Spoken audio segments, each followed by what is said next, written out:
Oke, baik. Assalamualaikum warahmatullahi wabarakatuh. Perkenalkan, nama saya Ahmad Gimnastiar, NIM E1A1220003, jurusan Teknik Sipil, Fakultas Teknik, Universitas Harun Oleh. Pada kesempatan kali ini, saya akan membahas mengenai mata kuliah Sistem Rekayasa Sipil, yang dimana Sistem Rekayasa Sipil ini mempelajari tentang bagaimana transportasi yang berkelanjutan.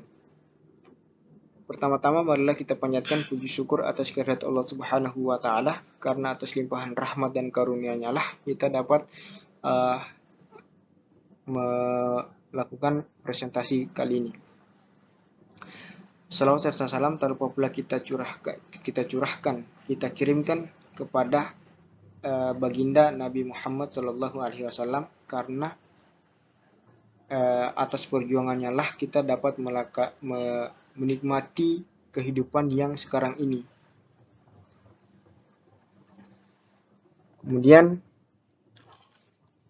terkadang dalam keramaian aktivitas sehari-hari kita melupakan betapa pentingnya sistem rekayasa sipil, yakni dalam mendukung kehidupan kita dari jembatan yang kita lintasi setiap hari hingga saluran air yang menyuplai kebutuhan sehari-hari.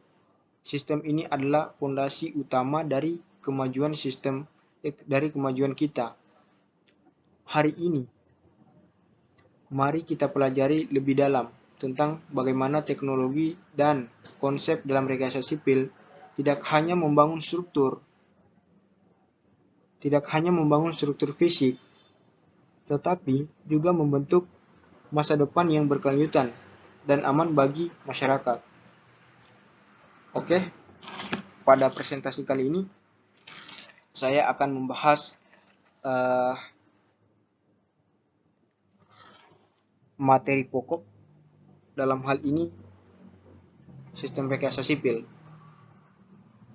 Yang pertama akan kita bahas pengertian rekayasa sipil, dan yang kedua akan kita bahas peran dalam infrastruktur, yang ketiga jenis-jenis rekayasa sipil, dan yang keempat proses rekayasa sipil, yang kelima keterkaitan dengan bidang lain, dan yang keenam atau yang terakhir teknologi terbaru dan tantangan di bidang ini, dalam hal ini sistem rekayasa sipil. Oke, baik, kita bahas esensi materi dalam presentasi kali ini. Dalam hal ini pokok materi atau pembahasan pertama yaitu pengertian rekayasa sipil. Rekayasa sipil merupakan suatu disiplin ilmu yang melibatkan perencanaan, konstruksi, dan pemeliharaan infrastruktur seperti jembatan, jalan raya, bangunan, sistem drainase, saluran air, serta proyek-proyek infrastruktur lainnya. Ini adalah bidang yang memadukan prinsip-prinsip ilmu pengetahuan teknik dengan pemahaman mendalam tentang lingkungan alam, kebutuhan manusia, serta pertimbangan sosial dan ekonomi. Nah, bagaimana proses rekayasa sipil? Proses rekayasa sipil dimulai dari tahap perencanaan, yang dimana melibatkan identifikasi masalah, pengumpulan data, analisis, serta penetapan tujuan proyek. Kemudian tahap perancangan dilakukan dengan mempertimbangkan berbagai faktor teknis, keamanan, keandalan, dan keberlanjutan untuk menciptakan rancangan yang optimal. Konstruksi melibatkan pelaksanaan rencana-rencana yang telah dirancang, menggunakan teknologi serta bahan yang sesuai untuk membangun struktur fisik yang direncanakan. Dan terakhir ada yang namanya tahap pemeliharaan. Jadi infrastruktur itu setelah dirancang maka ada yang namanya tahap pemeliharaan. Nah, tahap pemeliharaan ini bertujuan untuk melestarikan kembali problematika yang terjadi pada infrastruktur tersebut. Apa itu tahap pemeliharaan? Tahap pemeliharaan itu dilakukan untuk memastikan infrastruktur tersebut tetap berfungsi dengan baik selama jangka waktu yang diinginkan. Dalam rekayasa sipil, untuk mempertimbangkan dampak lingkungan dari proyek-proyek tersebut, prinsip-prinsip keberlanjutan serta perlindungan lingkungan menjadi semakin penting dalam desain dan pelaksanaan proyek. Dalam hal ini, disiplin juga terus berkembang seiring kemajuan teknologi.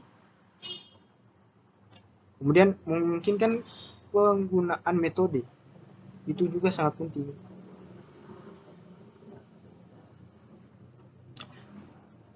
Memungkinkan penggunaan metode yang lebih canggih dalam perencanaan, pembangunan, dan pemeliharaan infrastruktur.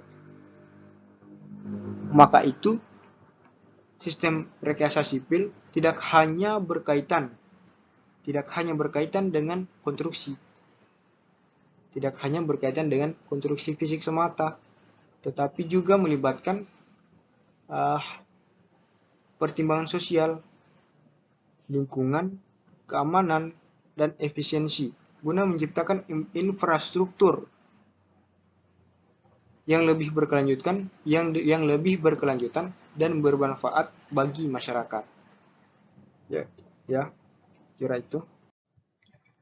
Ya, kemudian kita lanjut di pembahasan yang kedua, yaitu peran rekayasa sipil dalam infrastruktur bangunan. Di sini ada 3 contoh bangunan atau infrastruktur. Yang pertama, jembatan modern. Yang kedua, gedung pencakar langit. Dan yang ketiga, jalan tol modern. Nah, kita bahas satu persatu. Kita bahas yang pertama, jembatan modern. Rekayasa sipil memiliki peran yang sangat penting dalam pembangunan jembatan modern. Yang pertama yang perlu dilakukan adalah perencanaan yang cermat. Rekayasa sipil melakukan studi mendalam untuk memahami lingkungan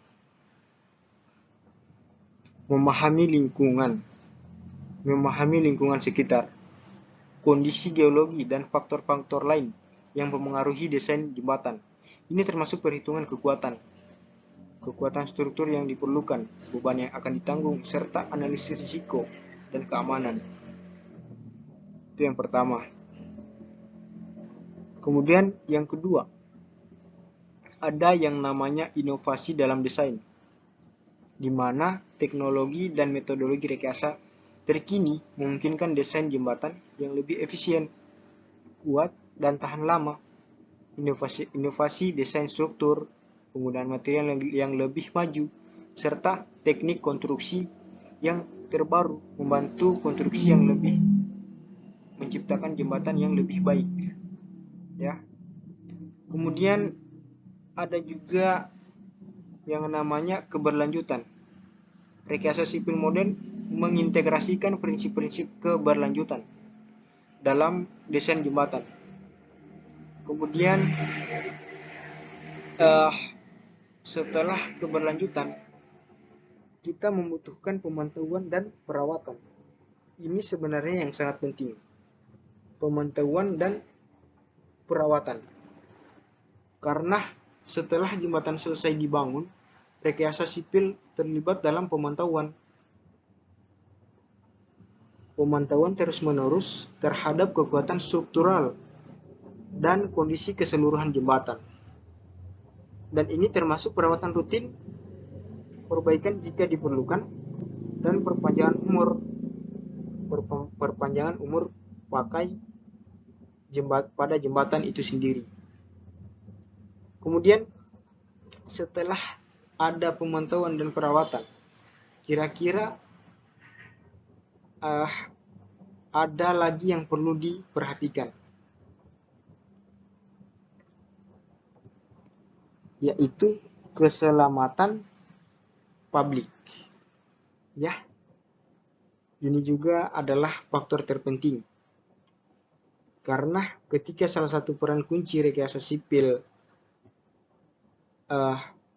itu memastikan jembatan yang dibangun aman bagi pengguna, dan ini melibatkan pengujian yang ketat, perhitungan keamanan, dan penyesuaian desain sesuai dengan standar keselamatan yang berlaku.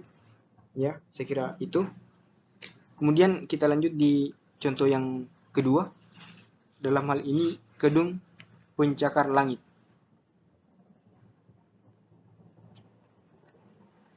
Nah, di sini juga rekayasa sipil memegang peran kunci dalam pembangunan gedung pencakar langit, yang merupakan simbol arsitektur modern dan teknologi konstruksi yang canggih. Apa peran utama dari rekayasa sipil terhadap gedung pencakar langit? Yang pertama, desain struktural yang kokoh, yang dimana rekayasa sipil bertanggung jawab untuk merancang struktur yang mampu menahan beban dari gedung pencakar langit. Yang kedua, teknologi inovatif, yang dimana rekayasa sipil terus mengadopsi teknologi baru dalam desain dan konstruksi gedung, ya, gedung pencakar langit. Karena penggunaan perangkat lunak simulasi, teknologi bahan terbaru, serta sistem konstruksi atau moduler yang memungkinkan efisiensi dan keamanan, ya, yang lebih tinggi dalam pembangunan gedung. Kemudian yang ketiga, ada yang namanya pemeliharaan keselamatan. Aspek keselamatan adalah salah satu aspek yang sangat prioritas, ya, prioritas utama dalam rekayasa sipil. Karena kita harus memastikan bahwa struktur gedung pencakar langit memenuhi standar keamanan yang ketat, termasuk dalam hal kekuatan struktural, ketahanan terhadap gempa bumi, angin, dan beban lainnya. Karena demi keselamatan pengguna infrastruktur itu sendiri, maka perlu diadakan pemeliharaan dan keselamatan. Kemudian pemantauan dan perawatan. Nah, ini juga setelah gedung selesai dibangun, rekayasa sipil terlibat dalam pemantauan terus-menerus terhadap kondisi struktural gedung pencakar langit. Jadi, setelah infrastruktur itu dibangun, maka infrastruktur itu tidak hanya didiamkan saja, tetapi ada yang namanya pemantauan dan perawatan, sehingga tidak terjadi problematika terhadap infrastruktur, ya. Kemudian efisiensi energi dan keberlanjutan. Rekayasa sipil turut mempertimbangkan aspek keberlanjutan dalam desain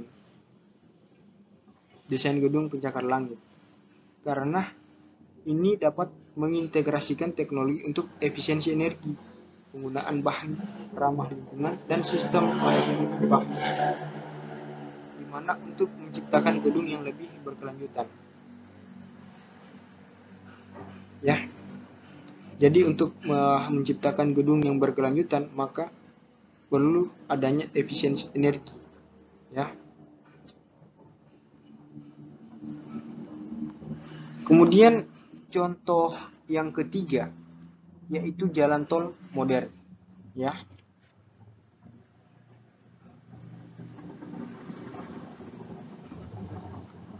Di mana pada jalan tol modern peran sistem rekayasa sipil dalam jalan tol modern itu terdapat beberapa.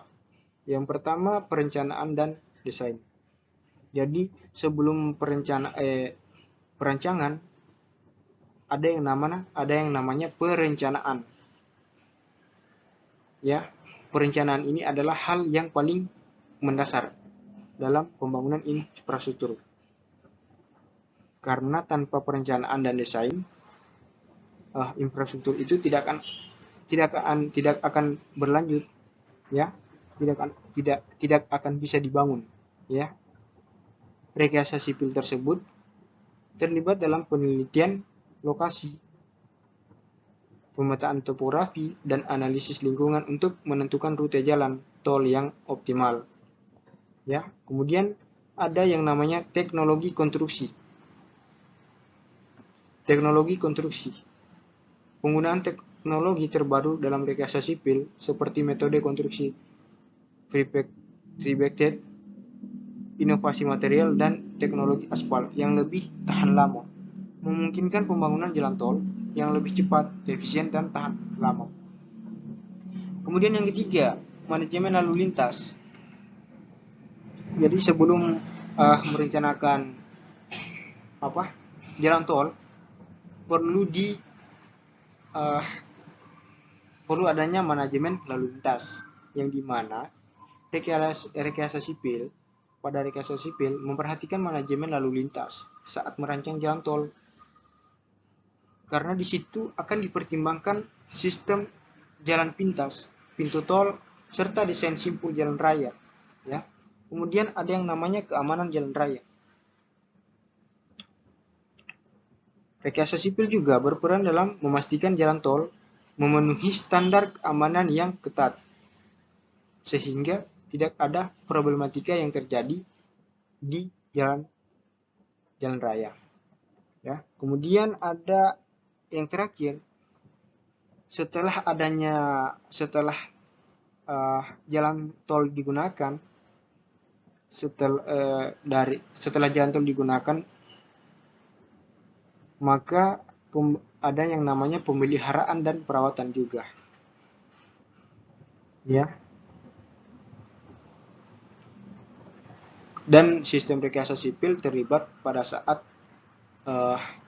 setelah pembangunan. Ya, saya kira itu. Ya, kemudian kita lanjut. Di sini ada jenis-jenis rekayasa sipil. Yang pertama, rekayasa transportasi. Yang kedua, rekayasa struktural. Yang ketiga, rekayasa lingkungan. Dan yang keempat, rekayasa geoteknik. Kita bahas yang pertama, rekayasa transportasi.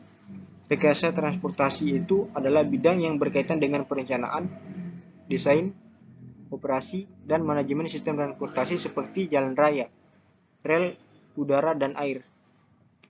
Ini melibatkan pengembangan solusi untuk meningkatkan efisiensi keamanan dan kenyamanan transportasi. Kemudian yang kedua, rekayasa struktural. Rekayasa struktural ini adalah cabang teknik sipil yang berkaitan dengan desain, analisis, dan konstruksi struktur, dan konstruksi struktur bangunan atau infrastruktur seperti jembatan, gedung, menara, dan lainnya. Ini melibatkan pemahaman tentang perilaku material. Pemahaman tentang perilaku material konstruksi seperti baja, beton, kayu, serta pemodelan dan perhitungan untuk memastikan kekuatan, keamanan, dan kehandalan struktur tersebut. Kemudian rekayasa lingkungan. Rekayasa lingkungan merupakan bidang yang fokus pada perlindungan. Ya, yang namanya juga lingkungan berarti fokus pada lingkungan atau perlindungan, pemulihan, dan pengelolaan lingkungan. Sehingga pada rekayasa lingkungan ini meliputi penelitian, desain, dan implementasi solusi untuk menjaga keberlanjutan lingkungan seperti pengolahan limbah, perlindungan sumber daya alam, mitigasi perubahan iklim, dan upaya untuk meminimalkan dampak negatif aktivitas manusia terhadap lingkungan. Ya. Kemudian yang terakhir itu ada rekayasa geoteknik, yang dimana rekayasa geoteknik itu adalah ilmu teknik sipil yang mempelajari tentang perilaku material tanah dan bantuan dalam konteks rekayasa konstruksi. Ya. Dan ini mencakup analisis desain dan pemecahan masalah terkait fondasi, dinding penahan tanah, stabilitas lereng. Kemudian ada juga konstruksi di atas atau di dalam tanah. Ya, rekayasa geoteknik memastikan infrastruktur yang dibangun dapat berdiri dengan aman dan tahan lama di berbagai kondisi geologis. Seperti itu.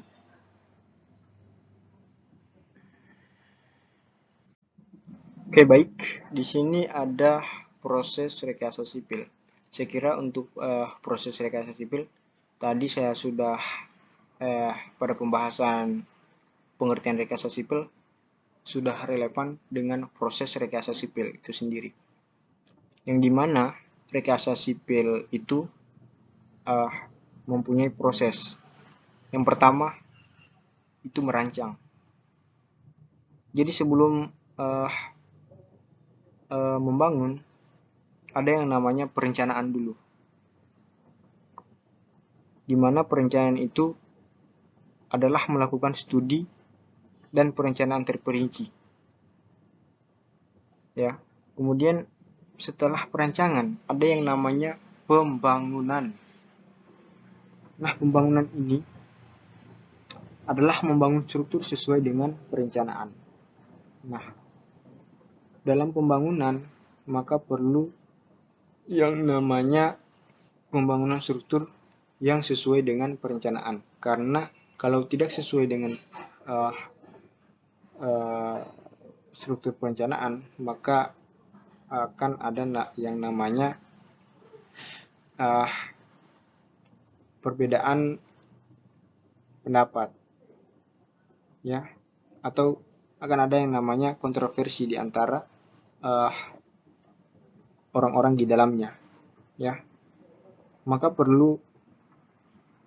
itu perlu yang namanya pembangunan struktur yang sesuai dengan perencanaan sehingga tidak menyalahi regulasi yang ada dalam proyek itu atau dalam infrastruktur, dalam pembangunan infrastruktur sendiri. Kemudian yang ketiga, pemeliharaan. Ini adalah faktor terpenting setelah pembangunan. Karena ketika pemeliharaan tidak dilaksanakan, maka yakin dan percaya bangunan atau infrastruktur itu sendiri tidak akan bertahan lama, tidak akan berfungsi sebagaimana mestinya ketika tidak ada pemeliharaan, ya. Maka itu perlu yang namanya pemeliharaan bangunan atau pemeliharaan infrastruktur yang berkala terhadap struktur yang telah dibangun. Saya kira itu. Ya, di sini kita lanjut keterkaitan rekayasa sipil dengan bidang lain. Ya. Yang pertama, ada yang namanya kolaborasi tim kerja. Jadi, dalam rekayasa sipil ternyata diperlukan juga kolaborasi tim kerja dengan bidang lain. Apa maksudnya bidang lain? Ketika kalau kita dari teknik sipil, maka kita perlu juga bidang lain seperti arsitek, pengembang, dan ahli lingkungan, dan sehingga dapat menciptakan karya yang utuh. Sehingga dalam perancangan kita atau pembangunan yang kita lakukan itu bisa dikatakan utuh karena di dalamnya terdapat gabungan-gabungan antara bidang. Ada bidang teknik sipil, arsitek, ada lingkungan, dan ketika itu semua sudah menjadi satu, maka yakin dan percaya akan menciptakan karya yang utuh. Ya. Kemudian ada teknologi informasi. Ini juga salah satunya bidang lain. Ini juga sangat dibutuhkan ya dalam pembangunan infrastruktur karena pemanfaatan teknologi informasi dalam pemodelan dan analisis struktur. Itu. Kemudian di sini ada staff in teknis atau tenaga kerja profesional. Tenaga kerja profesional. Maaf. Yang dimana di sini tenaga kerja profesional memperkerjakan tenaga kerja profesional seperti teknis, insinyur sipil, teknisi dan insinyur sipil, ya. Jadi ketika akan merencanakan atau membangun suatu infrastruktur,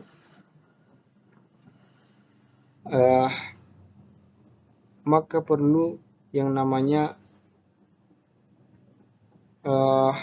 rekayasa sipil dengan bidang lain, ya. Sehingga infrastruktur yang kita rencanakan atau kita bangun itu bisa menciptakan karya yang utuh, ya. Bisa dikatakan tidak ada kekurangan dalam beberapa faktor atau beberapa aspek, ya. Saya kira itu.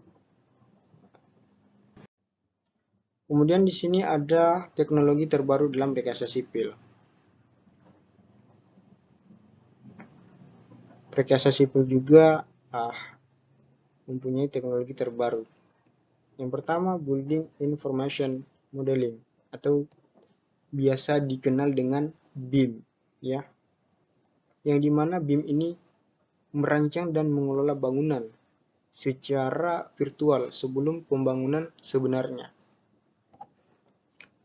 Kemudian ada drone dan pemetaan udara, yang dimana drone ini atau drone dan pemetaan udara melakukan survei dan pemetaan dengan menggunakan drone untuk mengumpulkan data secara efisien. Jadi sebelum merancang dan membangun infrastruktur perlu yang namanya survei, ya. Sehingga kita dapat mengumpulkan data secara efisien dan data kita ketika melakukan survei itu akan efisien. Beda halnya kalau kita merancang bangunan tidak melakukan survei, itu datanya tidak efisien, ya, bisa dibilang begitu. Kemudian augmented reality atau AR. Teknik ini menggunakan teknologi augmented reality untuk visualisasi yang lebih baik dalam perencanaan. Jadi ketiga teknologi ini sangat dibutuhkan, ya, atau sangat penting untuk keberhasilan dan keberlanjutan infrastruktur yang direncanakan dan dibangun, ya. Dikira itu. Kemudian yang terakhir, ada tantangan utama di bidang rekayasa sipil. Apa tantangan utama di bidang rekayasa sipil? Yang pertama, keterbatasan sumber daya, persediaan bahan baku terbatas, dan peningkatan permintaan menyulitkan proyek rekayasa sipil. Yang kedua, perubahan iklim atau peningkatan risiko banjir dan cuaca ekstrim mempengaruhi perencanaan dan pembangunan infrastruktur. Jadi, perubahan iklim juga sangat mempengaruhi keberhasilan dan keberlanjutan pembangunan infrastruktur, ya ketika pembangunan infrastruktur terjadi banjir dan cuaca ekstrim yang tinggi, maka pembangunan akan terkendala atau akan mengalami problematika. Yang ketiga, ada ketahanan sistem infrastruktur, yang dimana menciptakan infrastruktur yang kuat dan tahan terhadap bencana alam dan serangan. Saya kira itu. Oke, saya kira itu yang dapat saya sampaikan pada kesempatan kali ini. Mohon maaf jika ada kekurangan dan ada salah kata dari saya. Mohon maaf. Semoga presentasi kali ini yang saya lakukan dapat bermanfaat untuk semua kalangan mahasiswa, ya, untuk semua kalangan mahasiswa. Semoga dapat bermanfaat dan digunakan sebagaimana mestinya, dan juga saya dapat menambah pengetahuan saya, ya. Mungkin itu saja yang dapat saya sampaikan. Kurang dan lebihnya mohon dimaafkan. Billahi taufiq wal hidayah. Wassalamualaikum warahmatullahi wabarakatuh. Sukses, sukses, sukses.